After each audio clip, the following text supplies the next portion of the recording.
So hi everyone, am I live or not? Am I visible or not?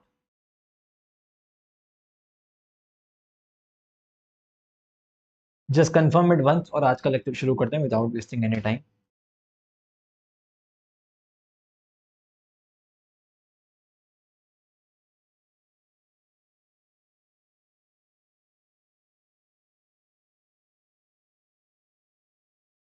चलिए all set, it is good, let's start. तो ये RCM का actually last attempt में जो revision video लिया था that was perfect, but इस बार क्या हुआ कि हल्के से चेंजेस थे। एक आपका गवर्नमेंट में चेंजेस हो गया था, मिनिस्ट्री ऑफ रेलवेज ऐड हो गया था, और एक आपका ओमनी बस वाले में भी थोड़े से चेंजेस थे। तो ऑल जो अमेंडमेंट वीडियो अपलोड कर दिया है, बट इसको फटाफट से देख लीजिएगा। तो आपको एग्जाम से पहले अगर आप इसको 1 से 2 बार देख गए तो आरसीएम में ऐसा एक भी क्वेश्चन नहीं रहेगा जिसमें आपको तकलीफ होगी। आरसीएम आपका इजीली बन जाएगा, ठीक है। तो स्टार्ट करते हैं। शुरू करने से पहले एक बार वीडियो को लाइक कर देना, मज़ा आ जाएगा। और अभी इसको शुरू करते हैं। हार्डली मतलब 1 घंटे के अंदर अंदर आपका पूरा आरसीएम खत्म हो जाएगा, ठीक है। आईटीसी के लिए आप वो जो हमने आईटीसी के लिए मतलब पूरी प्लेलिस्ट बन रखी है, उसको आप देख लीजिएगा। आईटीसी का भी मस्त वीडियो है वो, उसमें साथ साथ क्वेश्चंस भी करवाए थे, 5 इंपॉर्टेंट क्वेश्चंस, उसको भी जरूर देख के जाइएगा, ठीक है। एग्जामेशन का हो ही गया, आरसीएम का जो हो ही रहा है, सप्लाई हो ही गया, प्लेस हो ही गया, टाइम हो गया, वैल्यू हो गया, ठीक है। चलिए, तो जी, चार्ज अंडर जीएसटी जिसका नाम है आरसीएम। देखो आरसीएम इस बार अपने सिलेबस के अंदर गुड्स का भी ऐड हो गया और सर्विसेज का भी है, तो है ही। तो पहले सर्विसेज का पढ़ लेते हैं, एंड में गुड्स का देख लेंगे। सर्विसेज का शुरू करने से पहले देखो आरसीएम के अंदर क्या होता है। 91, 92, 93, 94, 95, 91 और 92, ये पूरा चैप्टर जो है ना, 91 92 का मतलब है फॉरवर्ड चार्ज में टैक्स लगता है। 93 और 94 का मतलब है रिवर्स चार्ज में टैक्स लगता है। और 95 का मतलब है ना तो फॉरवर्ड चार्ज में टैक्स लगता है, ना ही रिवर्स चार्ज में टैक्स लगता है। थर्ड पर्सेंट टैक्स देता है जिसको हम बोलते हैं ईसीओ। एक थर्ड पर्सेंट टैक्स देता है जिसको हम क्या बोलते हैं, ईसीओ बोलते हैं 95 के अंदर, ठीक है जी। सॉर्टेड है इतना। 95 के अंदर थर्ड पर्सेंट टैक्स होता है जिसका क्या नाम होता है, ईसीओ होता है, वो टैक्स देता है।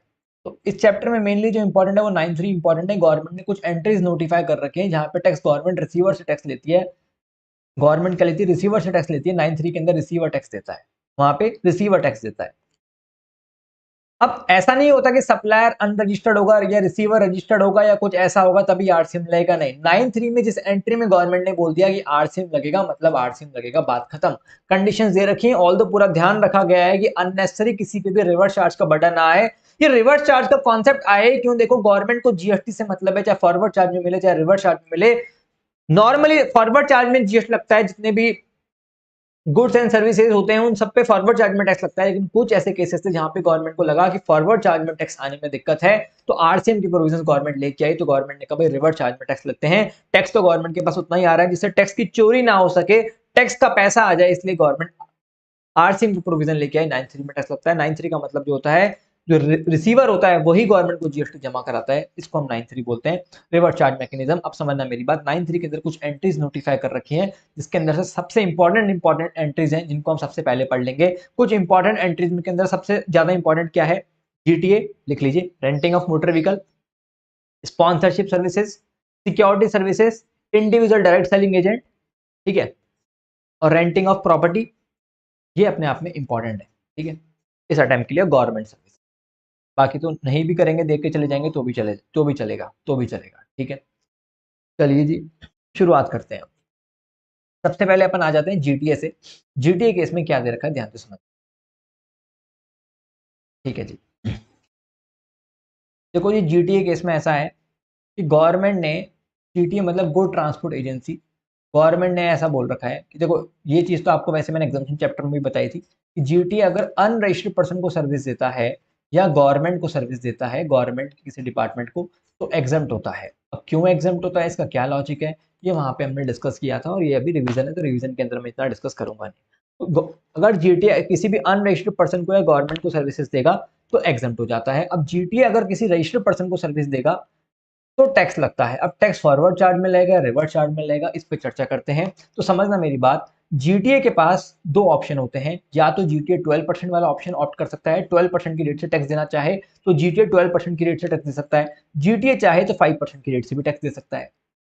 अब जीटीए 12% और 5% ये दो ऑप्शन गवर्नमेंट क्यों लाई? देखो क्या होता है, जीटीए मतलब ये ट्रक वाले वगैरह होते हैं जो एक जगह से दूसरी जगह सामान लेके जाते हैं। तो दिक्कत क्या आ रही थी? दिक्कत ये आ रही थी कि जो जीटीए वाले लोग हैं ना, उनका मेनली खर्चा हो रहा है आपके पेट्रोल का, डीजल का। अब पेट्रोल डीजल पे जीएसटी लगता ही नहीं तो आईटीसी कैसे मिले? तो गवर्नमेंट बोलती थी इनको कि आप 12% की रेट से टैक्स दो और आपके जितने भी खर्चे उन पे आईटीसी ले लो। ये बोलते हैं खर्चा कौन सा, खर्चा है ही क्या? जो खर्चे हैं उस पर क्रेडिट नहीं मिल सकती क्योंकि उस पर जीएसटी नहीं लगता।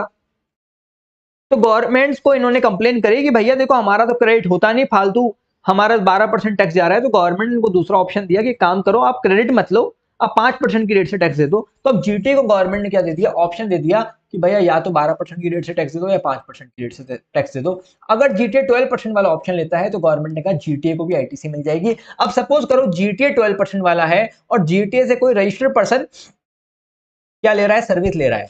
जीटीए कौन सा है? 12% वाला जीटीए है और जीटीए से कोई रजिस्टर्ड पर्सन सर्विस ले रहा है।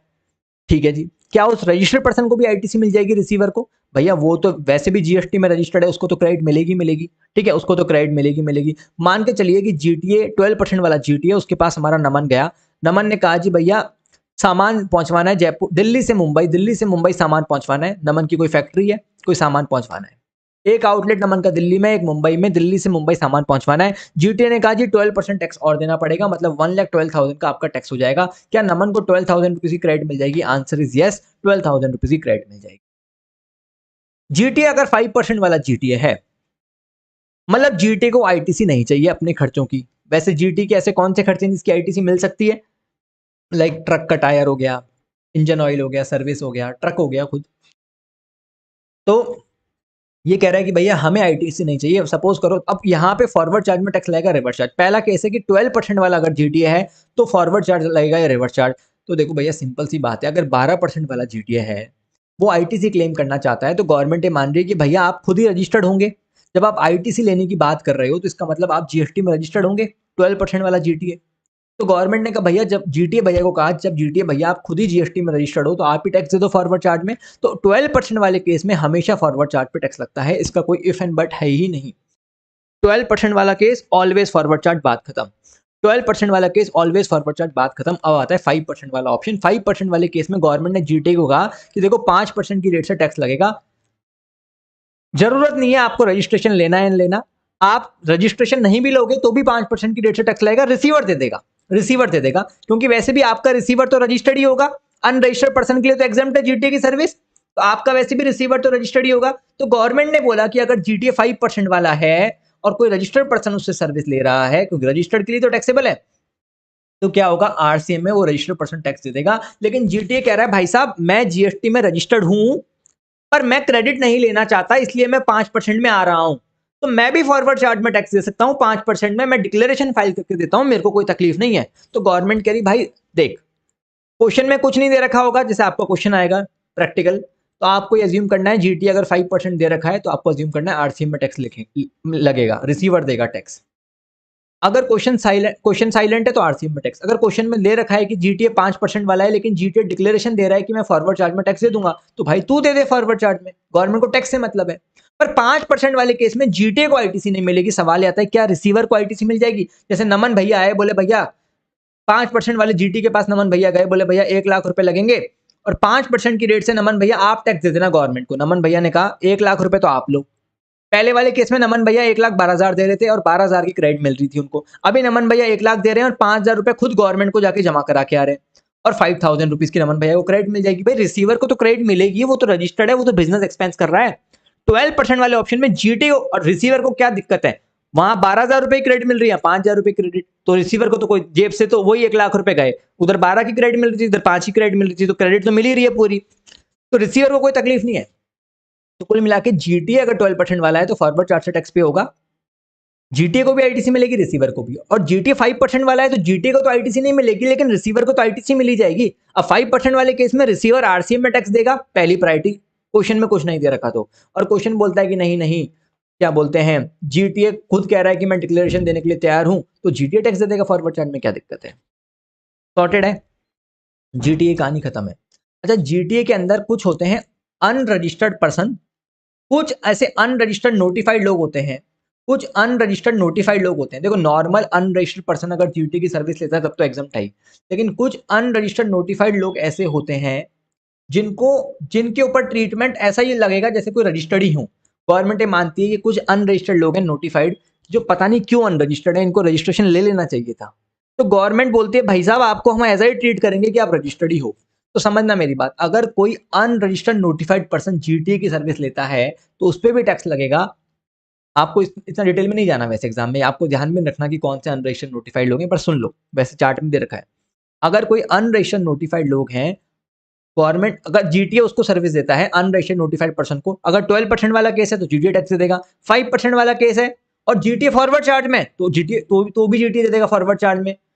और अगर मान के चलो 5% वाला है और आरसीएम का केस है, मतलब जीटीए रजिस्टर्ड नहीं है, तो गवर्नमेंट इन अनरजिस्टर्ड नोटिफाइड लोगों को बोल रही है कि अगर आपको जीटीए की सर्विस लेनी है और 5% वाली जीटीए से सर्विस लेनी है आपको, और 5% वाला जीटीए तो अनरजिस्टर्ड है, तो आप खुद टैक्स लो और खुद अब आप आरसीएम में टैक्स दो। क्योंकि गवर्नमेंट चाहती है ना अनरजिस्टर्ड नोटिफाइड लोग, ये लोग रजिस्ट्रेशन ले लें, ये अनरजिस्टर्ड क्या कर रहे हैं, ठीक है। तो वो अनरजिस्टर्ड नोटिफाइड लोगों की लिस्ट भी दे रखी है, फैक्ट्री, कोऑपरेटिव सोसाइटी, ये सब, ठीक है, बॉडी कोऑपरेट, ये लोग, ठीक है। तो क्रक्स क्या है, इसका क्रक्स सम अप कर देते हैं। क्रक्स सिंपल सा है कि जीटी अगर 12, देखो अनरजिस्टर्ड नोटिफाइड लोगों को एक बार के लिए साइड में कर दो। जीटी अगर किसी अनरजिस्टर्ड या पर्सन को या गवर्नमेंट को सर्विस देगा तो एग्जेम्प्ट है, रजिस्टर्ड पर्सन को देगा सर्विस जीटीए 12% वाला ऑप्शन चूज कर रखा है तो जीटीए फॉरवर्ड चार्ज में टैक्स देगा, 5% वाला ऑप्शन चूज कर रखा है, जीटी के पास ऑप्शन है फॉरवर्ड चार्ज या रिवर्स चार्ज। क्वेश्चन साइलेंट है तो रिवर्स चार्ज, अगर क्वेश्चन में बता रखा है कि जीटी ने डिक्लेरेशन दे रखा है तो फॉरवर्ड चार्ज।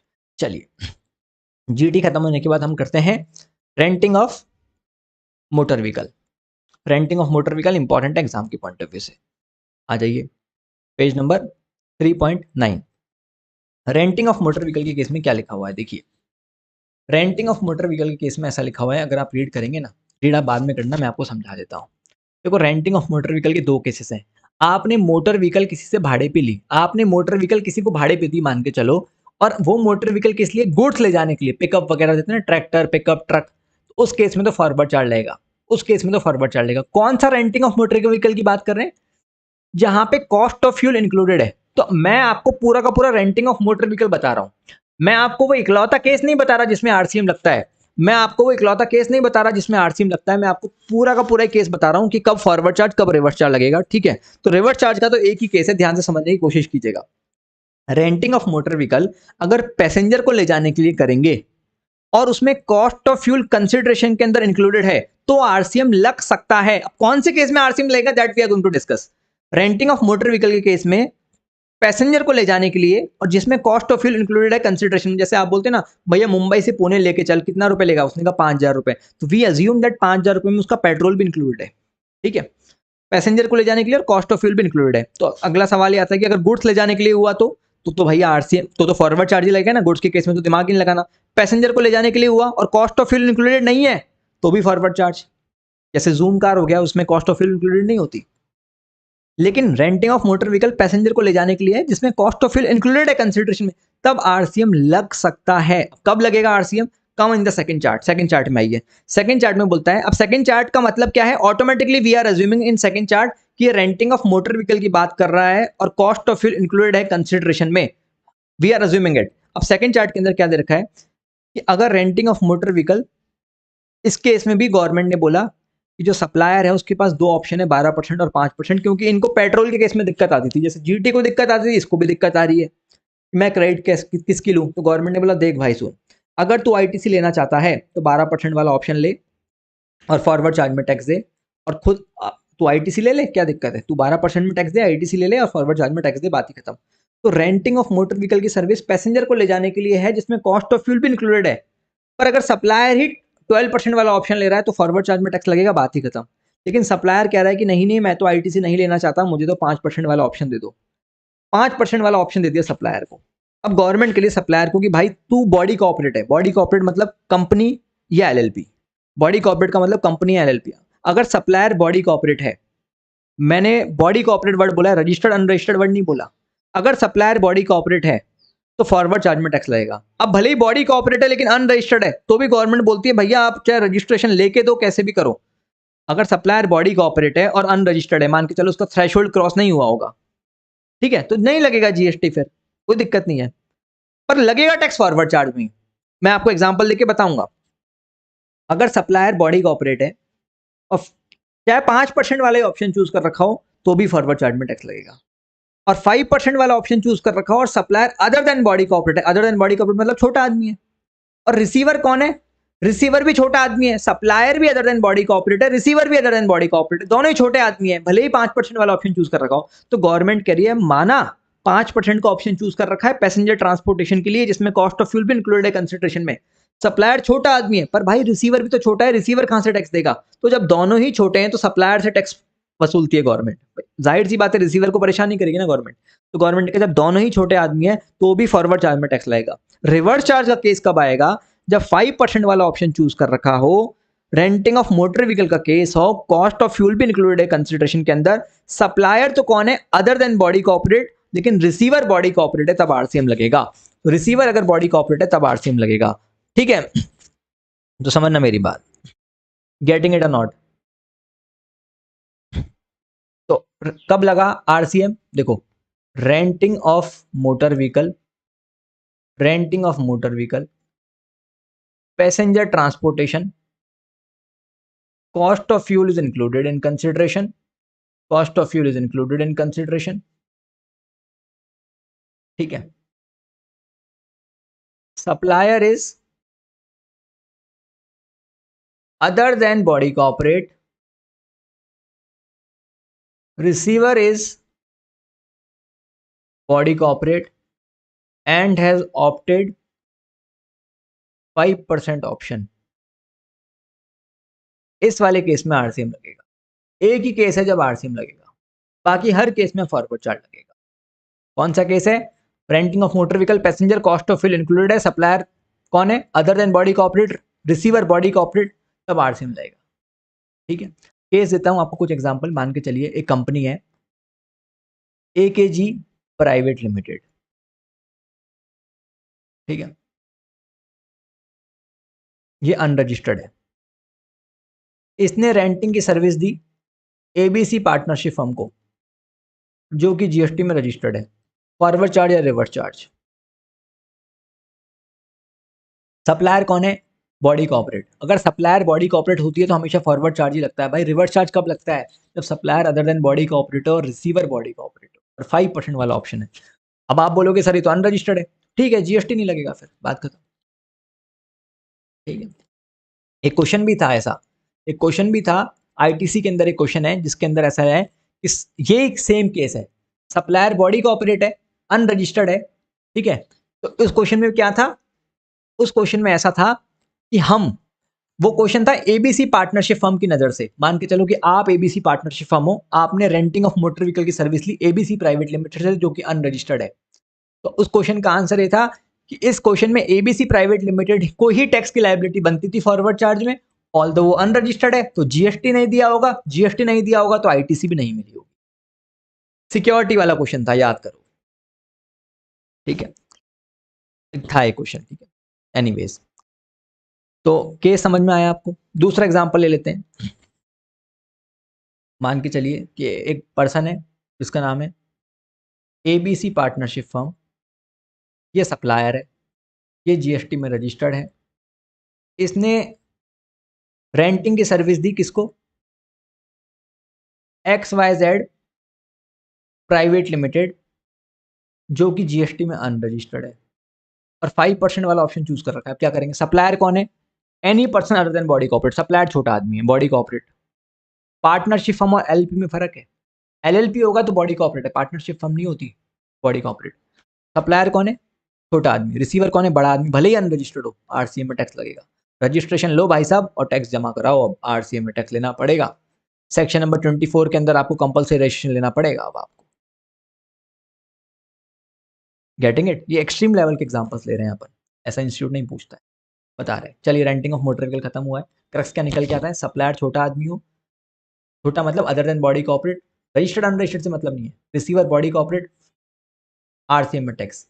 सप्लायर कौन हो? 5% वाला ऑप्शन चूज कर रखा हो पैसेंजर ट्रांसपोर्टेशन के लिए, और कॉस्ट ऑफ फ्यूल भी इंक्लूडेड हो कंसिडरेशन के अंदर। दोनों चार्ट रेफर कर लोगे, ये बुक रेफर कर लो, इसके अलावा कुछ रेफर करने की जरूरत नहीं है। ये बुक और क्वेश्चन में आपकी पूरा पेपर इनके बाहर से आ ही नहीं सकता। ठीक है जी, आगे आ जाते हैं। एक सर्कुलर दे रखा है कि रेंटिंग ऑफ मोटर व्हीकल और पैसेंजर ट्रांसपोर्टेशन में डिफरेंस है। फालतू की बात करता है सर्कुलर, हमको भी पता है, लेकिन फिर भी मैं आपको बता देता हूँ। क्वेश्चन नंबर 53 ऑफ आईटीसी, बिल्कुल देखो क्वेश्चन नंबर 53 हमारे क्वेश्चन बैंक का, उसके अंदर हमने वो पॉइंट मार्क भी करवाया था। आप लोग के पास भी है अगर क्वेश्चन बैंक तो आप देख लीजिएगा। चलिए, सर्कुलर था पैसेंजर ट्रांसपोर्टेशन और रेंटिंग ऑफ मोटर व्हीकल में फर्क है। तो जाहिर सी बात है, बिल्कुल फर्क है, क्योंकि पैसेंजर ट्रांसपोर्टेशन का मतलब तो ये है कि आपने एक टिकट परचेज किया बस के अंदर और आप बस से जा रहे हैं, that is passenger transportation. Renting of motor vehicle है, आपने पूरी बस ही बुक करा ली। तो पैसेंजर ट्रांसपोर्टेशन के केस में तो हमेशा ही फॉरवर्ड चार्ज लगेगा, इसमें कोई इफ एंड बट है ही नहीं। पर रेंटिंग ऑफ मोटर व्हीकल के केस में आरसीएम भी लग सकता है अगर कंडीशन सेटिस्फाइड हो गई तो ये सर्कुलर ये बोलता है कि दोनों सेम नहीं है, दोनों अलग अलग हैं। वाह वाह वाह, फालतू की बात करता है।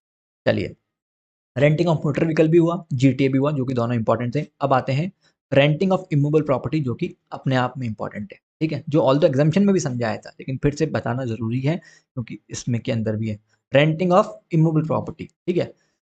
तो इसके अंदर क्या बोला इन्होंने, देखो समझना मेरी बात।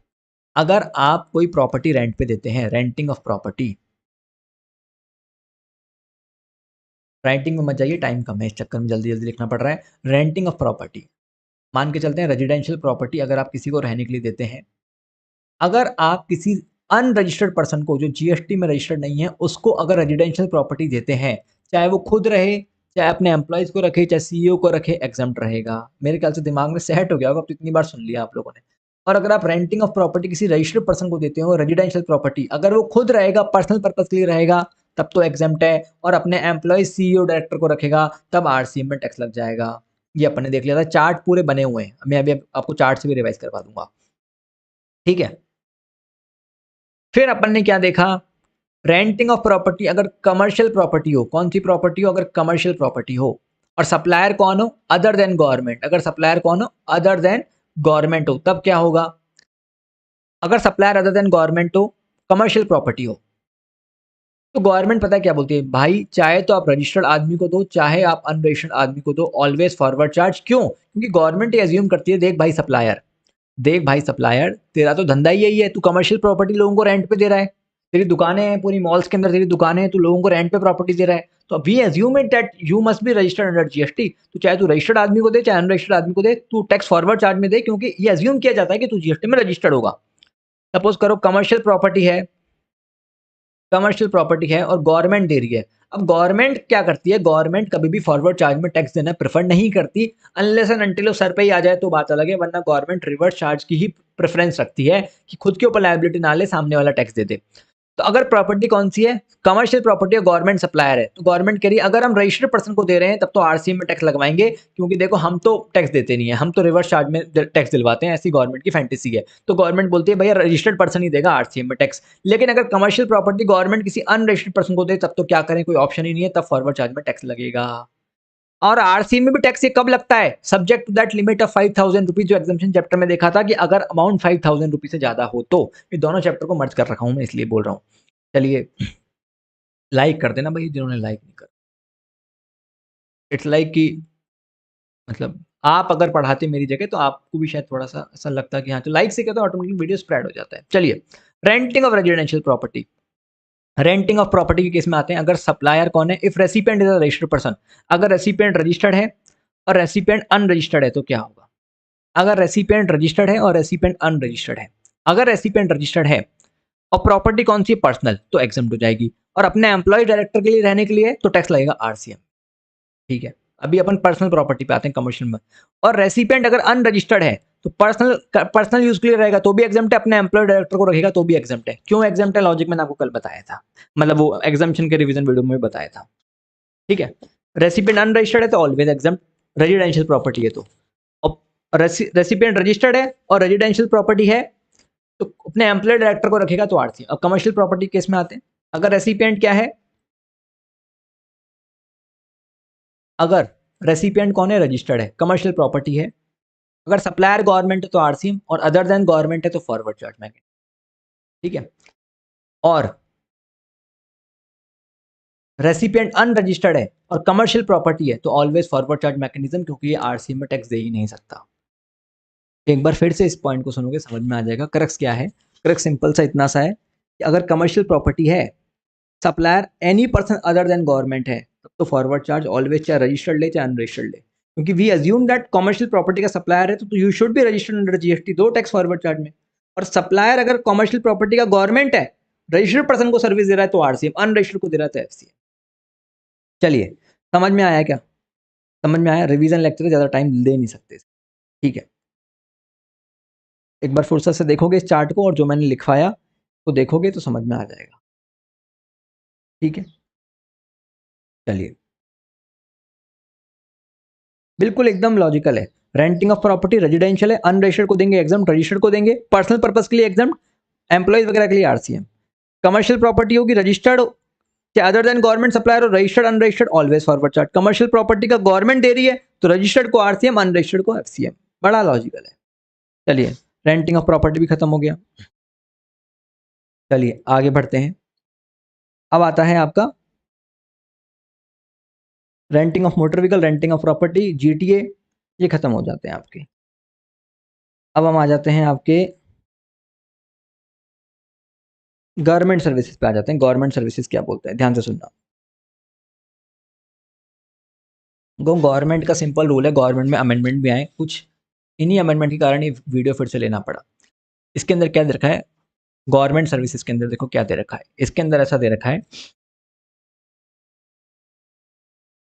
देखो गवर्नमेंट का एक ही इंटेंशन है कि हम जनता की सेवा करें और जनता को जो सर्विस दे रहे हैं वो एग्जम्प्ट करते हैं। लेकिन कई जगह गवर्नमेंट की मजबूरी है, गवर्नमेंट को टैक्स लगाना पड़ा। जैसे कई ऐसी सर्विसेज है जहाँ पे प्राइवेट सेक्टर भी सर्विस दे रहा है और खाली गवर्नमेंट भी। देखो, एक सर्विसेज होती है जो प्योरली गवर्नमेंट दे, जैसे आधार कार्ड बनवाना, पासपोर्ट बनवाना, लाइसेंस बनवाना, ड्राइविंग लाइसेंस बनवाना, marriage certificate, birth certificate, death certificate, वो इंडिविजुअली गवर्नमेंट दे रही है। उस केस में गवर्नमेंट ने कहा कि हम एग्जाम कर देंगे क्योंकि कोई दूसरा प्राइवेट कॉम्पिटिटर नहीं है। लेकिन कई ऐसी सर्विसेज हैं, जैसे गवर्नमेंट का भी स्पीड पोस्ट है और ब्लू डार्ट और डीडीडीसी भी है, तो गवर्नमेंट क्या बोल रही है कि भाई हमको यहाँ पे टैक्स लगाना पड़ेगा क्योंकि ब्लू डार्ट और डीडीडीसी पे हम टैक्स लगा रहे हैं। तो ब्लू डार्ट कह रहा है कि भाई साहब आप हमारी सर्विसेज पे टैक्स लगा रहे हो तो आप अपनी सर्विसेज पे टैक्स लगाओ। तो यहाँ पे गवर्नमेंट को टैक्स लगाना पड़ा। तो गवर्नमेंट ने बोला कि देखो, वैसे तो हमारा इंटेंशन क्या है, वैसे तो हमारा इंटेंशन ये है कि हम आम जनता से जीएसटी ले ही नहीं इन सर्विसेज पे, हम जो सर्विसेज दे रहे हैं, लेकिन टैक्स कई जगह लेना पड़ेगा। सवाल आता है फॉरवर्ड चार्ज में ले रिवर्स चार्ज में। तो समझना मेरी बात, सपोज करते हैं गवर्नमेंट अनरजिस्टर्ड पर्सन को सर्विस दे रही है, दूसरा केस लेते हैं रजिस्टर्ड पर्सन को सर्विस दे रही है।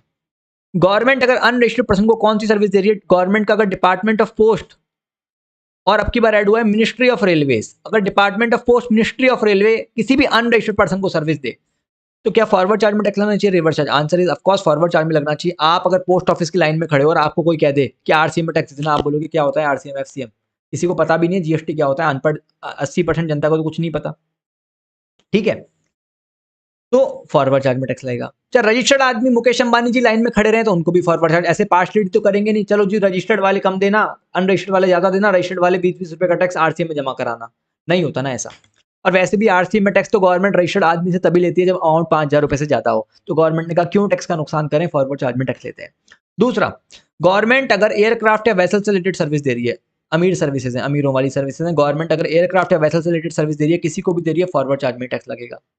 गवर्नमेंट अगर ट्रांसपोर्टेशन ऑफ गुड्स या पैसेंजर से रिलेटेड सर्विस दे रही है, ट्रांसपोर्टेशन ऑफ गुड्स या पैसेंजर से रिलेटेड सर्विस दे रही है, जैसे गवर्नमेंट की वॉल्वो में आप जाओ, गवर्नमेंट की मालगाड़ी में आप सामान रखो, है ना, मिनिस्ट्री ऑफ रेलवे, तो गवर्नमेंट ने कहा भैया देखो, transportation of passenger subject to the exemption limit, हाँ, सब्जेक्ट टू द एग्जम्पशन।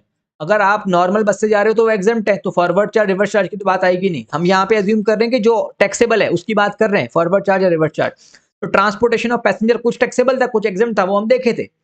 तो ट्रांसपोर्टेशन ऑफ गुड्स या पैसेंजर किसी अनरजिस्टर्ड पर्सन को देंगे भाई तो भी फॉरवर्ड चार्ज, और कोई रजिस्टर्ड आदमी बैठेगा तो भी फॉरवर्ड चार्ज। ऐसा तो है नहीं कि टिकट दो अमाउंट के काटे जाएंगे, प्रैक्टिकली पॉसिबल नहीं है। फिर आता है रेंटिंग ऑफ प्रॉपर्टी, इस पे तो हम चर्चा कर ही चुके कि अगर गवर्नमेंट रेंटिंग ऑफ प्रॉपर्टी की सर्विस दे रही है किसी भी अनरजिस्टर्ड पर्सन को तब तो फॉरवर्ड चार्ज लगता ही है, और रजिस्टर्ड को देती है तो आरसीएम टैक्स लगता है। और एनी अदर सर्विस, इनके अलावा अगर कोई सी भी सर्विस गवर्नमेंट प्रोवाइड कर रही है किसी भी अनरजिस्टर्ड आदमी को, तब तो सरकार बनी ही जनता के लिए, एग्जम्प्ट है, और रजिस्टर्ड आदमी को देगी तो टैक्स लगेगा आरसीएम में। लेकिन आरसीएम में रजिस्टर्ड आदमी से गवर्नमेंट टैक्स तभी लेगी जब वैल्यू ऑफ सर्विस 5,000 रुपीज से ज्यादा होगी तो। और फॉरवर्ड चार्ज में कोई लिमिट नहीं है, चाहे 1 रुपए का स्पीड पोस्ट क्यों ना हो, चाहे 100 रुपए का क्यों ना हो, टैक्स तो लगेगा। परफेक्ट है या नहीं है? यहाँ पे गवर्नमेंट खत्म हो जाता है। चलिए जी आगे बढ़ते हैं। तो मैंने आपको क्लास में अंदर भी यही पढ़ाया था एग्जम्पशन और आरसीएम साथ ही पढ़े थे, इन दोनों का लिंक करके पढ़ाए थे हम आपको, ठीक है। आगे बढ़ते हैं, अब हम आ जाते हैं सिक्योरिटी सर्विसेज के केस में। सिक्योरिटी सर्विसेज केस में क्या बोलते हैं, ध्यान से सुनिएगा मेरी बात। रेंटिंग ऑफ मोटर व्हीकल का एग्जाम्पशन में क्वेश्चन था, एक बार फटाफट सेक्शन क्वेश्चन भी देख लेते हैं, रेंटिंग ऑफ मोटर व्हीकल वाला क्वेश्चन नंबर 24। देखिए question number 26, Gupta and Gupta brother is a partnership concern registered under GST in the state of Gujarat. तो गुप्ता एंड गुप्ता कौन है, पार्टनरशिप कंसर्न है। अब ये क्या कर रहा है, रेंटिंग ऑफ मोटर व्हीकल की सर्विस दे रहा है भरत ट्रैवल लिमिटेड को, और कॉस्ट ऑफ फ्यूल इंक्लूडेड है, 5% वाला है। सप्लायर कौन है, other than body corporate. Receiver कौन है, बॉडी कॉर्पोरेट, आरसीएम में टैक्स लग जाएगा। दूसरा वाला case, Gupta and Gupta brother partnership concern किसको सर्विस दे रहा है, सुविधा and company partnership firm. Supplier भी अदर देन बॉडी कॉर्पोरेट है, रिसीवर भी अदर देन बॉडी कॉर्पोरेट है। अब फॉरवर्ड चार्ज में टैक्स देना पड़ेगा। गेटिंग इट, क्लियर है। चलिए अब आते हैं सिक्योरिटी सर्विसेज। सिक्योरिटी सर्विसेज कौन सी सिक्योरिटी सर्विसेज, यहाँ पे है security services by way of security personal, security person वाली सर्विसेज, बॉडीगार्ड वाली सर्विसेज, ये गनमैन वाली सर्विसेज। यहाँ पे सिक्योरिटी का मतलब एंटीवायरस वगैरह कैमरा वैमरा वाला नहीं है, सिक्योरिटी पर्सनल सर्विसेज है। तो इन्होंने बोला सप्लायर कौन होगा, any person other than body corporate. Supplier कौन है, any person other than body corporate. और रिसीवर कौन है, रजिस्टर्ड। देखो ये आपको एक दो पॉइंट्स हैं जो ध्यान रखने पड़ेंगे, जैसे सब सिक्योरिटी सर्विस का ध्यान रखना पड़ेगा आपको, स्पॉन्सरशिप सर्विसेज का ध्यान रखना पड़ेगा। तो यहाँ पे रिसीवर रजिस्टर्ड पर्सन है। रेंटिंग ऑफ मोटर व्हीकल में केस में क्या था, रिसीवर बॉडी कॉर्पोरेट हो, तो ये आपको ध्यान रखना पड़ेगा। तो अगर हम बात करें, देखना सप्लायर आरसीएम कब लगता है, एक ऐसा चार्ट भी बना सकते हैं, सप्लायर और रिसीवर। अगर हम रेंटिंग ऑफ मोटर व्हीकल की बात करें, रेंटिंग ऑफ मोटर व्हीकल की बात करें तो सप्लायर कौन था, अदर देन बॉडी कॉर्पोरेट, और रिसीवर कौन था, बॉडी कॉर्पोरेट, तब आरसीएम लगा था। अगर हम सिक्योरिटी सर्विसेज की बात करें तो सप्लायर कौन था, अदर देन बॉडी कॉर्पोरेट, और रिसीवर कौन था, रजिस्टर्ड। तो ऐसे ही दो तीन एंट्रीज और इनका चार्ट बना दूंगा, फोटो ले लेना, बस इनको देखते रहना, और क्या है। सप्लायर कौन हो गया, any person other than body corporate. Receiver कौन है, रजिस्टर्ड पर्सन होना चाहिए। अब इसमें भी रजिस्टर्ड कौन सा पर्सन, वो वाला रजिस्टर्ड पर्सन नहीं जो टीडीएस काटने के लिए रजिस्टर्ड हुआ हो सेक्शन 52 में, और या कंपोजिशन स्कीम के अंदर हो, उन लोगों के लिए नहीं है। उन लोगों को रजिस्टर्ड नहीं मानेंगे हम, उन लोगों को रजिस्टर्ड नहीं मानेंगे इस एंट्री के लिए। हम कौन थे लोग, जो टीडीएस काटने के लिए हो या कंपोजिशन स्कीम वाले हैं, उनको हम रजिस्टर्ड नहीं मानेंगे, ये ट्रीट करेंगे कि अनरजिस्टर्ड ही है, ठीक है। तो सप्लायर कौन है, any person other than body corporate. Receiver कौन है, रजिस्टर्ड। फॉर एग्जांपल, अब एग्जांपल ले लेते हैं, इस चार्ट को पूरा कंप्लीट कर लेंगे जब आरसीएम खत्म हो जाएगा। एग्जांपल ले लेते हैं, मान के चलो सप्लायर कौन है, सप्लायर है आपका दिव्या प्राइवेट लिमिटेड, जो कि जीएसटी में अनरजिस्टर्ड है, ठीक है। दिव्या प्राइवेट लिमिटेड जो कि जीएसटी में अनरजिस्टर्ड है।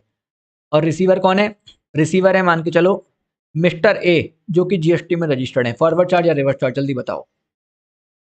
सप्लायर कौन है, any person other than body corporate. तो यहाँ पे तो सप्लायर बॉडी कॉर्पोरेट है, फॉरवर्ड चार्ज में लाइबिलिटी आएगी, कोई टैक्स लगेगा ही नहीं क्योंकि सप्लायर ही अनरजिस्टर्ड है, ठीक है। फॉरवर्ड चार्ज, क्योंकि सप्लायर कौन है, बॉडी कॉर्पोरेट है ना भाई, प्राइवेट लिमिटेड है, भले ही अनरजिस्टर्ड हो तो क्या हुआ। दूसरा पॉइंट, मान के चलो यहाँ पे सप्लायर कौन है, ABC partnership firm, ABC partnership firm जो कि जीएसटी में क्या है, रजिस्टर्ड है। रिसीवर कौन है, दिव्या प्राइवेट लिमिटेड जो कि जीएसटी में क्या है, अनरजिस्टर्ड है। फॉरवर्ड चार्ज लगेगा, रिवर्स चार्ज। सप्लायर कौन है, any person other than body corporate. क्या रिसीवर रजिस्टर्ड है, answer is no, forward charge.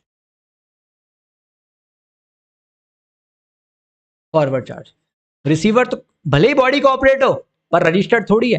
तो यहां तो ये लिखा हुआ है ना कि रिसीवर रजिस्टर्ड होना चाहिए। हो गए ना कंफ्यूज, है ना, हो गए बस। पर आईसीएफ पूछता नहीं है ऐसे सवाल, पूछे तो मजा आए, ठीक है। तो इधर देखो सिक्योरिटी सर्विसेज में आओ, सप्लायर कौन है, सप्लायर कौन है, other than body corporate, partnership firm है। Provided security services to Sudarshan limited, registered person, registered है, आरसीएम में टैक्स लगेगा। Security services to Divya Jyoti trust unregistered, forward charge में टैक्स लगेगा। सप्लायर कौन है, अदर देन बॉडी कॉर्पोरेट है, वो तो कंडीशन तो सेटिस्फाइड हो गई। अब रिसीवर रजिस्टर्ड होगा तो आरसीएम में टैक्स लगेगा। तो सेकंड वाले पॉइंट में आरसीएम, थर्ड वाले पॉइंट में एफसीएम। चलिए आगे बढ़ते हैं। सिक्योरिटी सर्विसेज भी हो गया, इंपॉर्टेंट पहले आपको करवा रहा हूँ। सिक्योरिटी हो गया, अब आते हैं स्पॉन्सरशिप पे। आओ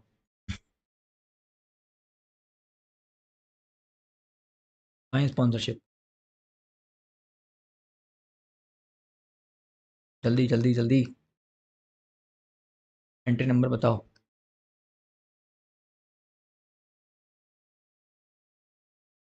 where is sponsorship services, find out and let me know. चलो स्पॉन्सरशिप आप ढूंढना, तब तक हम करा देते हैं आपको इंडिविजुअल डायरेक्ट सेलिंग एजेंट। ठीक है, पेज नंबर 3.4 पे। ठीक है, देखो क्या लिखा हुआ है स्पॉन्सरशिप सर्विसेज केस में। Services provided by way of sponsorship to any body cooperative partnership firm. Sponsorship services क्या होती है? जैसे टाटा आईपीएल, बीसीसीआई। देखो सुनना मेरी बात, टाटा पैसा दे रहा है बीसीसीआई को, पहले तो ये जानो कि सप्लायर कौन है, रिसीवर कौन है। स्पॉन्सरशिप सर्विसेज, बच्चे इसी में कंफ्यूज रहते हैं कि सप्लायर कौन है, रिसीवर कौन है। टाटा पैसा दे रहा है बीसीसीआई को कि हमारा एडवर्टीजमेंट करना है मैच के अंदर। ठीक है, सप्लायर कौन होता है? जो पैसा लेता है। बीसीसीआई पैसा ले रहा है, बीसीसीआई सप्लायर है, टाटा रिसीवर है। जो पैसा देता है वो रिसीवर होता है। ठीक है, बीसीसीआई सप्लायर है। सप्लायर कौन होगा? Any person. और रिसीवर अगर बॉडी कोऑपरेट या पार्टनरशिप फर्म हुआ तो आरसी में टैक्स लगेगा। तो हमने क्या बोला? देखो दो तीन ही है जहां थोड़े से कंफ्यूजन होता है बच्चों को। तो ये क्या हो गया? Sponsorship services. सप्लायर कौन है? Any person. रिसीवर कौन है? रिसीवर है body corporate and partnership firm. ठीक है, body corporate oblique partnership firm, इन दोनों में से कोई हुआ तो आरसीएम में टैक्स लग जाएगा। ठीक है, गेटिंग इट? मान के चलो एग्जांपल ले लेते हैं। मिस्टर ए जीएसटी में रजिस्टर्ड है, उसने स्पॉन्सरशिप सर्विसेज दी किसको?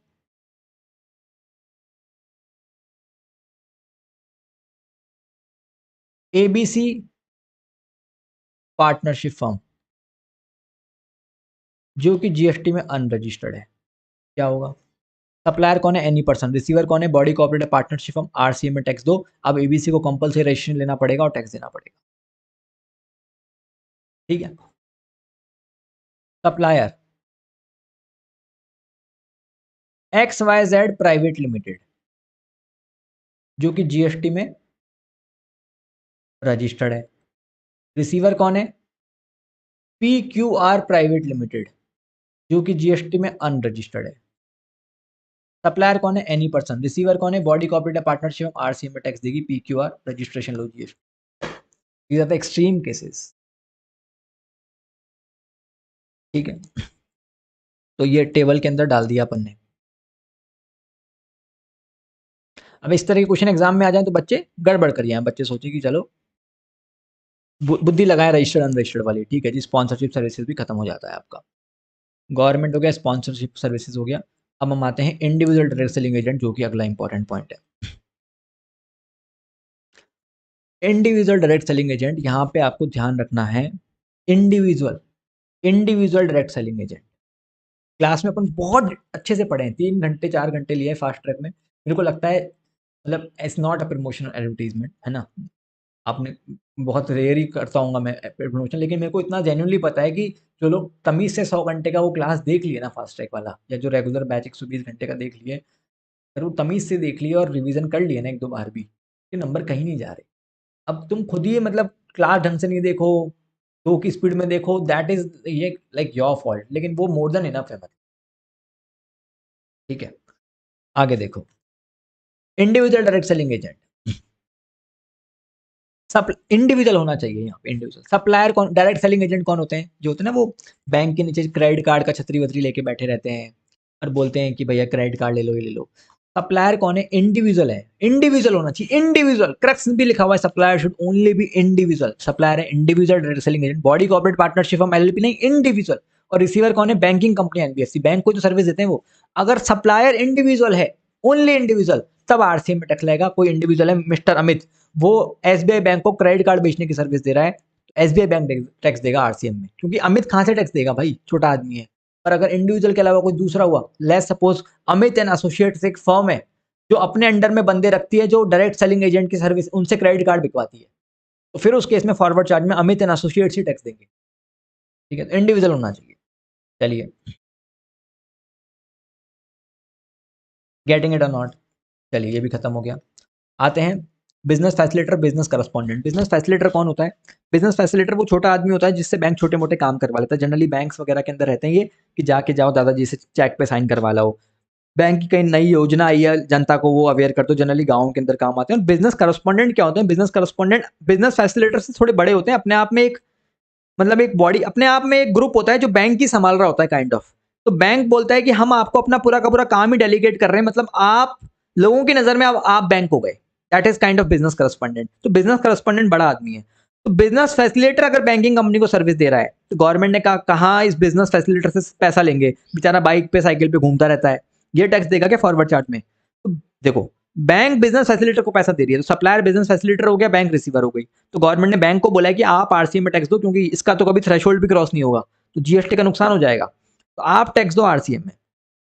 पर अगर यही रूरल ब्रांच के अंदर बिजनेस फैसिलिटेटर हुआ तो एग्जाम्प्ट एग्जाम्पशन चैप्टर में देखा था, बिजनेस करस्पॉन्डेंट के केस में आते हैं। बिजनेस करस्पॉन्डेंट अगर बैंक को सर्विस दे रहा है, बड़ा आदमी है बिजनेस करस्पॉन्डेंट, तो बिजनेस करस्पॉन्डेंट टैक्स देगा फॉरवर्ड चार्ज में, ठीक है, बैंक नहीं देगा। अच्छा, सपोज करो बिजनेस करस्पॉन्डेंट ने कोई बिजनेस फैसिलिटेटर हायर करा, बिजनेस करस्पॉन्डेंट ने बिजनेस फैसिलिटेटर हायर करा, तो उसका टैक्स बिजनेस करस्पॉन्डेंट देगा आरसीएम में। नहीं क्या समझ में आ रहा? देखो, बिजनेस फैसिलिटेटर छोटा आदमी है, वो टैक्स नहीं दे सकता।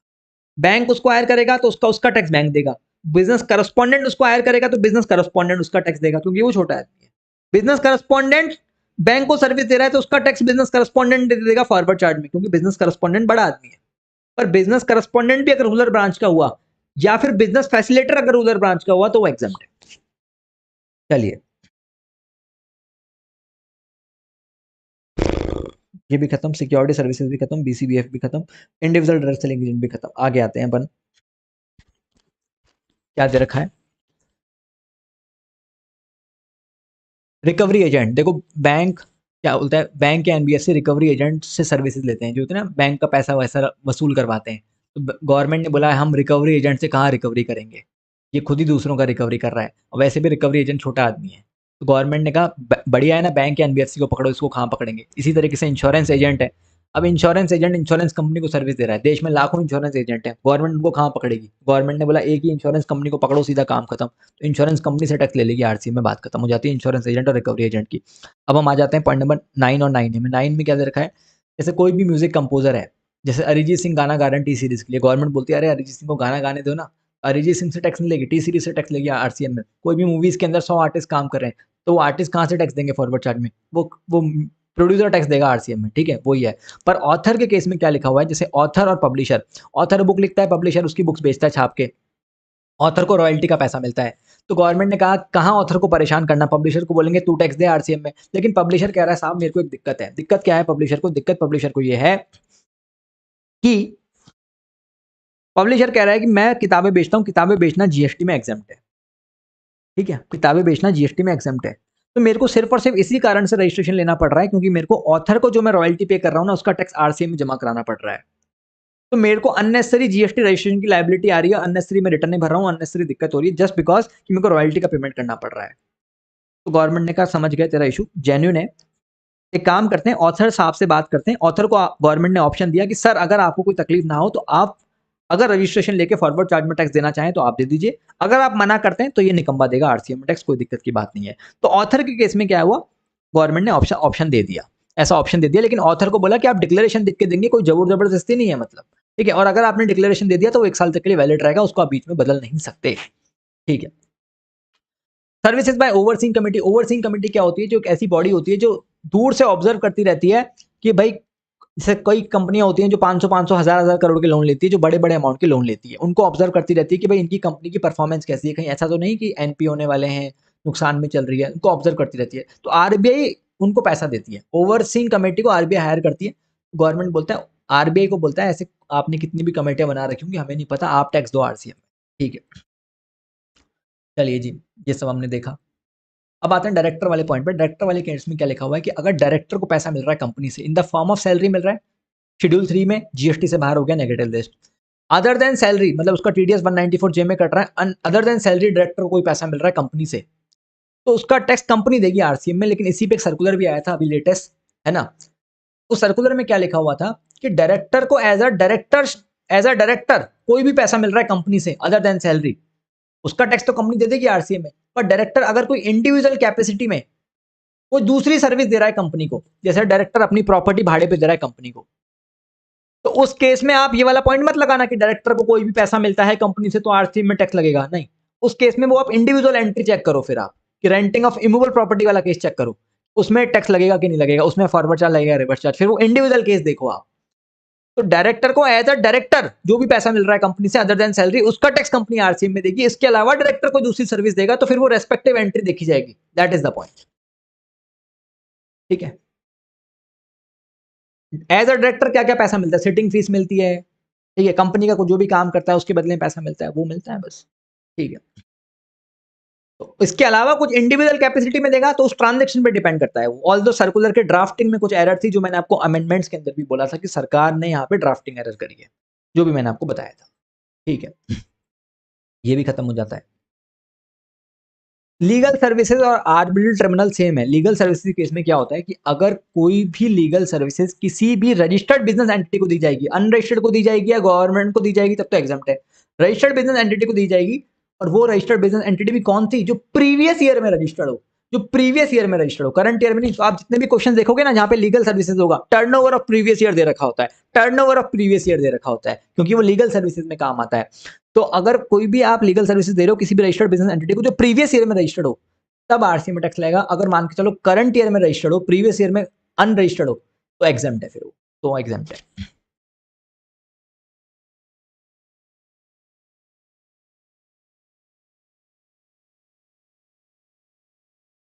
चलिए, मोटा मोटा हमने सारा देख लिया। अगर आप any services supplied by any person who is located in non taxable territory to any person other than non taxable territory, सुनना, सप्लायर कौन है, कोई विदेश में रहता है, और रिसीवर कौन है, जो इंडिया में रहता है। उससे अगर हम कोई सर्विस इंपोर्ट कर रहे हैं, गुड्स पे तो वैसे भी कस्टम लगता है, उससे अगर कोई हम सर्विस इंपोर्ट कर रहे हैं तो रिसीवर टैक्स देगा आरसीएम, उस पर रिसीवर टैक्स देगा आरसीएम में। और अब की बार एक अमेंडमेंट ये आया था, पहले क्या होता था कि अगर आप फॉरेन से कोई सामान इंपोर्ट कर रहे हो, ध्यान सुनना, एक अमेंडमेंट ये है कि अगर आप विदेश से कोई सामान लेके आ रहे हो, फॉरेन से कोई सामान लेके आ रहे हो, ठीक है, यूएस से आप क्या कर रहे हो, कोई सामान शिप लेके आ रहे हो, यूएस से शिप लेके आ रहे हो इंडिया, तो उस पर जो ट्रांसपोर्टेशन कॉस्ट लगती थी ना, शिप की जो ट्रांसपोर्टेशन कॉस्ट लगती थी, उस पर टैक्स इंडिया में लगता था आरसीएम में। अब ये एंट्री को हटवा दिया, कोर्ट में केस गया था। केस क्या था भाई, यूएस से सामान जब इंडिया आया ना, तो इस सामान की जो वैल्यू आती है ना, सीआईएफ प्राइस, उसके ऊपर जीएसटी लगता है, कस्टम ड्यूटी भी लगती है, उस पर जीएसटी भी लगता है। अब ये जो सीआईएफ वैल्यू आती है ना, इसके अंदर फ्रेट ऑलरेडी इंक्लूडेड रहता है, फ्रेट ऑलरेडी इंक्लूडेड रहता है। कौन सा फ्रेट, यूएस से इंडिया लाने का फ्रेट। तो सवाल ये आता है कि इस फ्रेट पे तो ऑलरेडी जीएसटी लगी गया, तो अब वापस से तुम जीएसटी ले रहे हो तो डबल डबल जीएसटी नहीं लग गया सेम ट्रांजेक्शन पे। अब गवर्नमेंट ने, पता तो गवर्नमेंट को पहले भी था, पर अब वो ये ना, कोर्ट का जब तक जजमेंट नहीं आ जाता, तो अब इन्होंने फिर क्या बोला कि अब अगर यूएस से आप सामान इंडिया लेके आ रहे हो तो जो डायरेक्ट ट्रांसपोर्टेशन कॉस्ट है उस पर आरसीएम नहीं लगेगा, क्योंकि वो इनडायरेक्ट वे में कस्टम में लगी रहा है। तो अब ये डबल टैक्स हो रहा था जीएसटी का, तो अभी हट गया, इस बार हट गया, 1 अक्टूबर 2023 का नोटिफिकेशन था। क्लियर है। अब 9(4) पे आते हैं। 9(4) क्या बोलता है, ध्यान से समझने की कोशिश कीजिएगा, ठीक है। 9(4) ऐसा बोलता है, देखो 9(3) में गवर्नमेंट ने अगर कोई एंट्री आरसीएम में नोटिफाई कर दी तो आरसीएम में ही टैक्स लगेगा। अब आप पे आप रजिस्टर्ड अनरजिस्टर्ड, वो आपको इंडिविजुअल केस देखना पड़ेगा। आप ऐसे नहीं बोल सकते अरे सप्लायर तो अनरजिस्टर्ड है कैसे टैक्स देगा। 9(3) में आया है तो देना पड़ेगा, ले कंपलसरी रजिस्ट्रेशन, जैसे अभी अपन ने कुछ एग्जांपल्स भी लिए थे, ठीक है। पर 9(4) के अंदर क्या है, कुछ नोटिफाइड केसेस हैं, फिलहाल तो अभी एक ही है, उसके वो प्रमोटर के ऊपर लगता है। प्रमोटर मतलब कौन, बिल्डर्स के ऊपर लगता है वो केस। उसके अंदर क्या बोला है कि अगर सप्लायर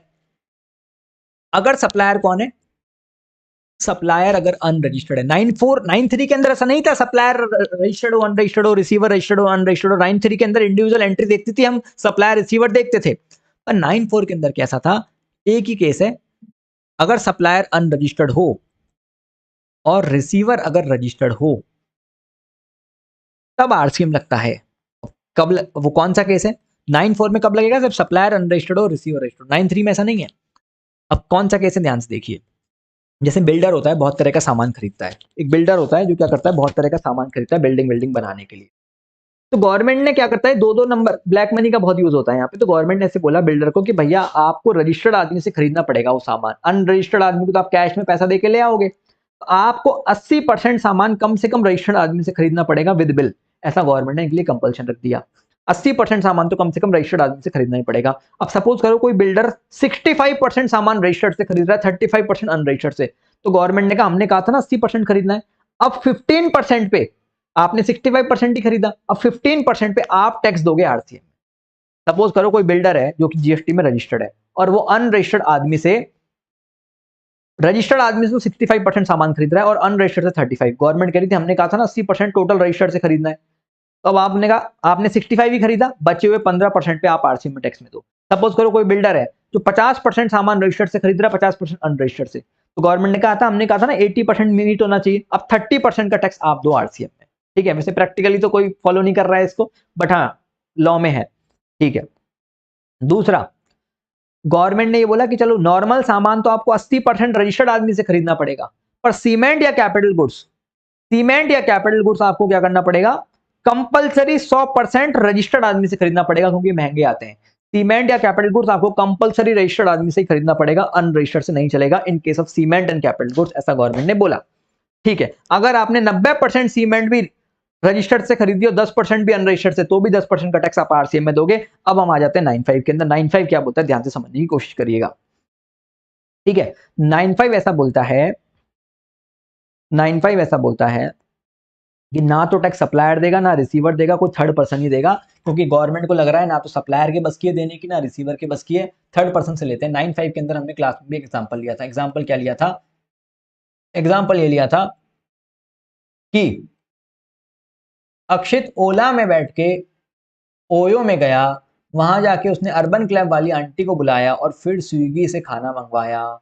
ये याद करो, ओला में बैठ के ओयो में गया, वहां जाके उसने अर्बन क्लैब वाली आंटी को बुलाया, फिर स्विगी से खाना मंगवाया। ओला में देखो ना तो ड्राइवर वो टैक्स देने वाला, ना कस्टमर देने वाला। अक्षित ओला में बैठा हुआ है, ओयो में जा रहा है, तो ना तो अक्षित टैक्स देगा, गवर्नमेंट अक्षित को बोलेगी अक्षित भैया टैक्स दो, बोले फालतू का दिमाग खराब मत करो, जल्दी ओयो पहुंचा दो, तो अक्षित तो टैक्स देगा नहीं, रिसीवर। ड्राइवर को बोलेगी जीएसटी, बोले भैया एक है ओवे, वो भी मना कर देगा, तो गवर्नमेंट बोली ओला कंपनी को भैया तुम दो इसका टैक्स पूरा का पूरा। ठीक है, अगर हम याद करें, आपको याद होगा ईसीओ टीसीएस काटने के लिए लायबल होता है, ईसीओ टीसीएस काटने के लिए लायबल होता है। अब यहाँ पे गवर्नमेंट ओला को बोलेगी नहीं टीसीएस काट, जब पूरा का पूरा टैक्स ही ओला दे रहा है तो किस बात का टीसीएस, कोई टीसीएस नहीं।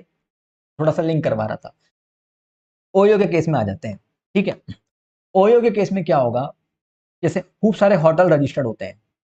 ठीक है, जैसे मान के चलो होटल पे एक ओयो पे एक होटल रजिस्टर्ड है, होटल फन टाइम। ठीक है, अब ये जीएसटी में अनरजिस्टर्ड आदमी है, और अब गवर्नमेंट इसको बोले होटल फन टाइम को भैया आप जीएसटी में टैक्स दो, ही बोले हमको नहीं पता, हम हमारे तो 3 कमरे ही हैं बस ना, बढ़िया काम चल रहा है। अब अक्षित गया उस होटल में, गवर्नमेंट इसको बोले भैया आप दो, बोले फालतू का दिमाग खराब मत कर, जल्दी से रूम की चाबी दे, तो ये भी नहीं देगा, ये भी नहीं देगा। गवर्नमेंट ओयो को बोली आप दो भाई साहब इसका टैक्स। अब इस केस में ओयो भी टीसीएस नहीं काटेगा। अच्छा सपोज करो ये होटल अगर जीएसटी में रजिस्टर्ड हुआ, तो ओला के केस में तो कंपलसरी ओला या उबर ही देगा, पर ओयो के केस में अगर होटल जीएसटी में रजिस्टर्ड हुआ तो होटल दे सकता है, नहीं रजिस्टर्ड हुआ तो ओयो देगा। तो यहाँ पे जरूरी नहीं है कि 95 में ईसीओ टैक्स देगा ही देगा, अगर होटल रजिस्टर्ड है तो होटल दे देगा, अगर होटल रजिस्टर्ड है तो फिर ईसीओ क्या करेगा, टीसीएस काट के बचा कुचा पेमेंट 1% का टीसीएस काट के बाकी पेमेंट होटल को दे देगा, अगर होटल रजिस्टर्ड है तो। ठीक है, अर्बन क्लैब के केस में क्या होगा, अर्बन क्लैब के केस में भी ऐसा ही है।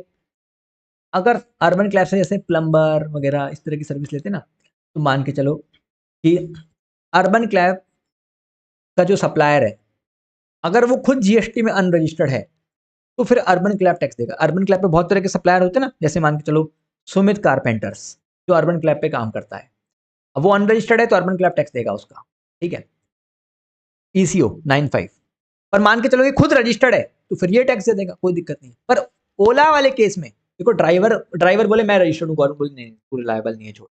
ओला वाले केस में कंपलसरी ओला ही देगा, ओला उबर कंपनी देगी ईसीओ में। पर ओयो और अर्बन क्लैब, ओयो का मतलब क्या है, हाउ अकोमोडेशन सर्विसेज ओयो का, अर्बन क्लैब का मतलब क्या है, हाउस कीपिंग सर्विसेज। ठीक है, और ओला का मतलब क्या है, ट्रांसपोर्टेशन सर्विसेज। ठीक है, तो ट्रांसपोर्टेशन के केस में तो कंपलसरी वो ईसीओ देगा, पर हाउस कीपिंग और अकोमोडेशन के केस में या तो सप्लायर दे देगा या फिर ईसीओ दे देगा। फिर आता है स्विगी। स्विगी केस में क्या है, क्लाउड किचन वाला कॉन्सेप्ट। गवर्नमेंट ने बोला भाई इस केस में भी वो जो सप्लायर है ना, जो स्विगी के थ्रू सामान बेच रहा है, वो टैक्स नहीं देगा, भले ही वो रजिस्टर्ड हो तो भी नहीं देगा, स्विगी ही टैक्स देगा, जस्ट लाइक ओला। स्विगी ही टैक्स देगा। लेकिन इसके केस में भी एक इन्होंने क्या बात रखी, लेकिन अगर सप्लायर बहुत ही बड़ा आदमी हुआ, सप्लायर किसी होटल के अंदर अपना रेस्टोरेंट चलाता है और उस होटल के अंदर कोई भी रूम ऐसा है जिसका डिक्लेयर्ड टैरिफ 7,500 और मोर हो, अगर कोई भी रूम ऐसा है जिसका डिक्लेयर्ड टैरिफ मोर देन 7,500 या 7,000 मोर देन 7,500, अगर कोई भी रूम ऐसा है जिसका डिक्लेयर्ड टैरिफ मोर देन 7,500 हो, तो फिर उस केस में सप्लायर टैक्स दे देगा। अगर कोई भी रूम ऐसा है उस होटल के अंदर जिसका टैरिफ मोर देन 7,500 हो, तो सप्लायर टैक्स दे देगा। अब की बार अमेंडमेंट क्या आया, ध्यान से समझना। अमेंडमेंट ये आया कि पहले तो ऐसा लिखा हुआ था कि जैसे आप क्या कर रहे हो, आपने अपनी रेडियो टैक्सी, कैब, मोटरसाइकिल, बस अगर ईसीओ पे लगा दी, अगर आपने अपनी मोटरसाइकिल, बस, रेडियो टैक्सी, कैब वगैरह, ऑटो वाटा, जो भी मतलब मोटरसाइकिल कुछ भी हो, ई रिक्शा हो चाहे, वो अगर आपने ईसीओ पे लगा दी तो ईसीओ ही टैक्स देगा उसका 95 के अंदर, आपको टैक्स देने की जरूरत नहीं है।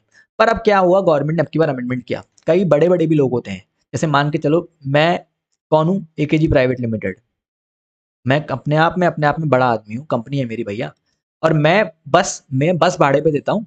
बस मैं मतलब ईसीओ के थ्रू लोग मेरी बस मंगवाते हैं, मैं बस चलवाता हूँ, ठीक है। मेरी खूब सारी बसेस लगा रखी है मैंने, ओमनी बस लगवा रखी है भाई साहब मैंने खूब सारी।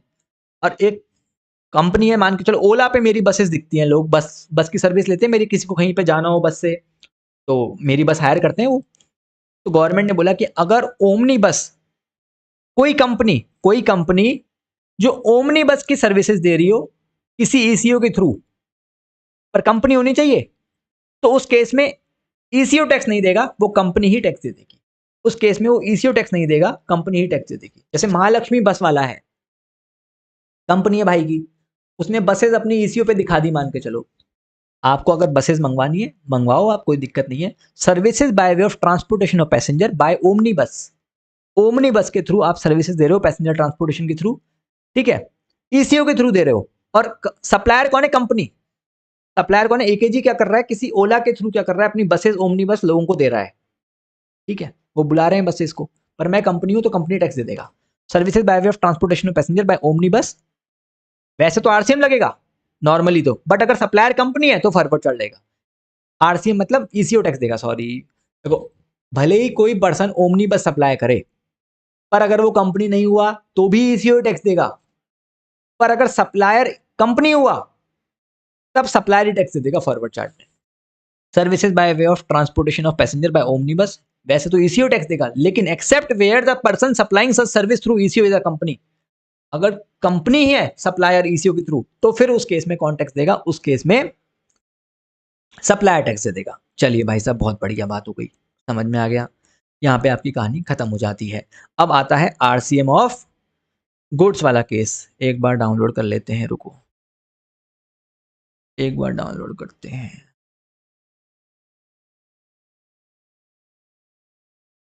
देखिए, अब की बारी आपके सिलेबस के अंदर डाल दिया आरसीएम ऑफ गुड्स, एक पेज की लिस्ट दे रखी है। इसके अंदर इन्होंने क्या बोला, कुछ लिमिटेड एंट्रीज की हैं। ये पहले भी इंस्टीट्यूट के मॉडल में मिलती थी। इंस्टीट्यूट क्या अलग मतलब अलग तरह के खेल करता है। जैसे एसएफएम चैप्टर में आपके पहले कैपिटल बजटिंग चैप्टर हमारे टाइम होता था, फिर हटा दिया, आपके वापस डाल दिया। पहले बहुत पहले वेयर हाउसिंग करके चैप्टर कस्टम में होता था, फिर हटा दिया, फिर अभी वापस चल रहा है। अभी ड्यूटी ड्रॉबैक हटा दिया, थोड़े दिन बाद वापस डाल देगा। पहले भी ये ऐसे बुक में तो दे रखा होता था, पर हम लोग पढ़ के नहीं जाते थे, फिर वो हटा दिया था, अब वो डेडिकेटली वापस से डाल दिया, ठीक है। अब सुनना मेरी बात, कैशू नट्स, कोई किसान है जो काजू बेचता है। अब आपको पता होगा सेक्शन 23 रजिस्ट्रेशन चैप्टर के अंदर किसान को, फार्मर को रजिस्ट्रेशन नहीं लेना पड़ता। तो गवर्नमेंट ने बोला कोई किसान है कैशू नट बेच रहा है किसी रजिस्टर्ड पर्सन को, जैसे कोई कंपनी है रेडबुल है, भाई एनर्जी लाओ, बादाम का शेक बनाएंगे, बादाम ड्रिंक बनाएंगे, काजू ड्रिंक बनाएंगे। तो किसान क्या कर रहा है, कैशू नट बेच रहा है। कौन से, जो छिले हुए नहीं है, बिल्कुल एज इट इज, जिनका कोई चेंजेस नहीं किया उसने, तो रजिस्टर्ड पर्सन को दिए, तो रजिस्टर्ड पर्सन टैक्स देगा आरसीएम में, ठीक है। ये फाइल आपको हमारा जो टेलीग्राम चैनल है उसको ज्वाइन करके रखो, उसमें सारी अपडेट्स वगैरह मैं देता हूँ। डिस्क्रिप्शन बॉक्स में लिंक दे रखा है, उसको ज्वाइन करके रखो। उसके अंदर फाइल सेक्शन में लिस्ट भी दे रखी है, उसके अंदर सब मिल जाएगा। बीड़ी रैपर, अब कोई किसान है जो बीड़ी रैपर वाले पत्ते दे रहा है, लीव, तेंदू लीव दे रहा है, ठीक है। किसान क्या कर रहा है, तेंदू दे रहा है। अरे तेंदू मतलब तेंदू लीव, तेंदुआ नहीं। तो वो क्या कर रहा है, रजिस्टर्ड पर्सन को दे रहा है। तो रजिस्टर्ड पर्सन, जैसे कोई कंपनी है जो बीड़ी वीडी बनाती है, तो वो टैक्स देगी आरसीएम में। तोबे को लीव दे रहा है कोई किसान, तो वो रजिस्टर्ड पर्सन देगा आरसीएम में टैक्स, कंपनी देगी वो टैक्स आरसीएम में, ठीक है। बीड़ी, टोबैको, कैश्यू नट वगैरह का केस। आगे देखो, अगर कोई किसान ऑयल सप्लाई करता है, कौन से ऑयल? सिट्रस फ्रूट वाले नहीं, खट्टे वाले नहीं, खट्टी टॉफी नहीं, सिट्रस फ्रूट नहीं, दूसरे वाले कौन से? मिंट वाले, पेपरमेंट, अदरमेंट, spearmint, water oil mint, horse mint, है ना, ठीक है, बेरगेमेंट ऑयल, मेंथा, ये सब दे रहा है। अगर कौन सप्लायर कौन है? Unregistered, receiver registered. तो यहाँ हर केस में रिसीवर रजिस्टर्ड है। बेचारे कहाँ से होगा? बेचारा कोई ऑयल वगैरह सप्लाई करता है, मिंट वाले ऑयल, तो आपको ध्यान रखना है मिंट वाले ऑयल। तो इस केस में क्या होगा? इस हॉर्स मिंट क्या होता है मेरे को नहीं पता, देख लेना, याद रख लो बस। Horse mint unregistered supplier, receiver registered, तो आरसीएम टैक्स लगेगा। सिल्क यान, तो अब बहुत बड़ी कंपनी होती है, जैसे मान के चलो मैंने रेमंड को सिल्क यान दे दिया, रेमंड कंपनी को, है ना, बॉम्बे डाइंग को दे दिया, तो वो रजिस्टर्ड पर्सन है, वो टैक्स देगा आरसीएम में। हम लोग सप्लायर कहाँ से देगा? बेचारा छोटा आदमी है। एनी पर्सन, वैसे तो बहुत बड़ा है पर जीएसटी डिपार्टमेंट छोटा मानता है, अनरजिस्टर्ड होता है ना, इसलिए। Any person who manufacture silk यान फ्रॉम रॉ कॉटन, नहीं देगा। रॉ कॉटन एग्रीकल्चरिस्टिक, बेचारा रुई निकल रही है कच्ची, उसमें कोई एग्रीकल्चर होना चाहिए वो प्रोड्यूस, ऐसे नहीं कि उसके अंदर कुछ मॉडिफिकेशन कर दो आप। उस केस में क्या होगा? रिसीवर रजिस्टर्ड है, सियाराम को आपने दे दिया, कॉटन दे दी, सियाराम देगा टैक्स आरसीएम में। सप्लाई ऑफ लॉटरी, जैसे गवर्नमेंट लॉटरी निकालती है, ठीक है, धन लक्ष्मी, शोभा लक्ष्मी, इस तरह की लॉटरियां निकलती हैं, लॉटरी की टिकट देती है। अब गवर्नमेंट लॉटरी की टिकट एजेंट को बेच देती है, एजेंट मार्केट में बेचता है, तो गवर्नमेंट क्या कर रही है? लॉटरी की टिकट एजेंट को दे रही है, तो एजेंट टैक्स देगा आरसीएम में। गवर्नमेंट तो वैसे भी खुद फॉरवर्ड चार्ज में नहीं देती है, आपको पता ही है। अभी तक हर केस के अंदर रिसीवर कौन था? रजिस्टर्ड था। काजू हो, तेंदुलीव हो, टोबैको लीव हो, मिंट हो, सिल्क यान हो, रॉ कॉटन हो। लेकिन इस वाले केस में, ऐसा नहीं लिखा हुआ रजिस्टर्ड एजेंट ना। एजेंट अगर अनरजिस्टर्ड है तो भाई रजिस्ट्रेशन ले, एजेंट टैक्स देगा। यूज्ड व्हीकल, गवर्नमेंट क्या करती है? कई बार व्हीकल्स को, जैसे कोई लोन पे पैसा नहीं देते, है ना, गाड़ी छोड़ के भाग जाते हैं एक्सीडेंट करके, उनकी गाड़ी जब्त कर लेती है, ठीक है। तो अगर गवर्नमेंट किसी रजिस्टर्ड आदमी को सर्विस दे रही है, जैसे गवर्नमेंट ने क्या किया, गाड़ियां जब्त करके टाटा को बेच दी, तो आरसीएम में टाटा टैक्स देगी, ठीक है। ठीक है, समझ में आ रहा है? Central government excluding ministry of railway. लेकिन अगर मिनिस्ट्री ऑफ रेलवे, समझना मेरी बात, मिनिस्ट्री ऑफ रेलवे कोई ऐसा सामान बेच रही है किसी कंपनी को, मिनिस्ट्री ऑफ रेलवे अगर क्या कर रही है, कोई ऐसा सामान बेच रही है, स्क्रैप बेच रही है, जैसे सरकार रेलवे का इतना स्क्रैप निकलता है वो बेच रहे हैं, तो मिनिस्ट्री ऑफ रेलवे के केस में फॉरवर्ड चार्ज लगता है। मिनिस्ट्री ऑफ रेलवे के केस में हमेशा फॉरवर्ड चार्ज लगेगा, मिनिस्ट्री ऑफ रेलवे के केस में आरसीएम नहीं लगवाया। Priority sector lending certificate, priority sector lending certificate क्या होता है? जैसे गवर्नमेंट कुछ प्रायोरिटी सेक्टर डिसाइड करती है कि भाई आपको टोटल, बैंक्स को बोलती है आपको टोटल लोन का 10% तो कम से कम गरीब सेक्टर को देना पड़ेगा, एग्रीकल्चर सेक्टर को देना पड़ेगा, एमएसएमई को देना पड़ेगा, ऐसे कुछ गवर्नमेंट डिसाइड कर देती है। सपोज करो दो बैंक है, ए बैंक और बी बैंक। अब ए बैंक के दोनों के ऊपर क्राइटेरिया है कि आपको 10% लोन कम से कम इस सेक्टर को देना पड़ेगा। ए बैंक ने दे दिया 15%, बी ने दिया 5%। बी ए के पास आया, भाई तू एक काम कर, तेरे सर्टिफिकेट मेरे को दे दे, मैंने अभी क्राइटेरिया फुलफिल नहीं कर पाया, मेरा 5 ही हुआ है, तेरा 15 हो गया, तो तेरा 5 एक्स्ट्रा है, तू मेरे को दे दे। तो ए बोलेगा पैसा लाया, पैसा दे चल। तो अगर सप्लायर कौन होता है? दोनों रजिस्टर्ड है, पर उस केस में आरसीएम में टैक्स लगेगा, उस केस में भी आरसीएम में टैक्स लगेगा, भले ही सप्लायर भी रजिस्टर्ड है, रिसीवर भी रजिस्टर्ड है, तो भी आरसीएम में टैक्स लगेगा, तो भी आरसीएम में टैक्स लगेगा। समझ में आया आपको? इस लिस्ट को आप एक बार रीड कर लेंगे तो निकल जाएगी, कोई दिक्कत नहीं है, ताड़ लेना इसको, कुछ समझने जैसा इसमें कुछ है नहीं। वीडियो पसंद आया लाइक करना, अपने दोस्तों को शेयर करना, क्योंकि मेरे को लगता है 1 घंटे का परफेक्ट रिवीजन है, सब हो गया, बढ़िया से बढ़िया एग्जाम्पल हो गए, सब ले लिया इसके अंदर, ठीक है। और सब्सक्राइब भी मार देना जिससे आपको पता रहे। चलिए, thanks a lot, bye bye, take care, मिलते हैं अगले रिवीजन लेक्चर के साथ, जो कि बहुत ही तोड़ होने वाला है, बाद में बताऊंगा। चलिए बाय बाय।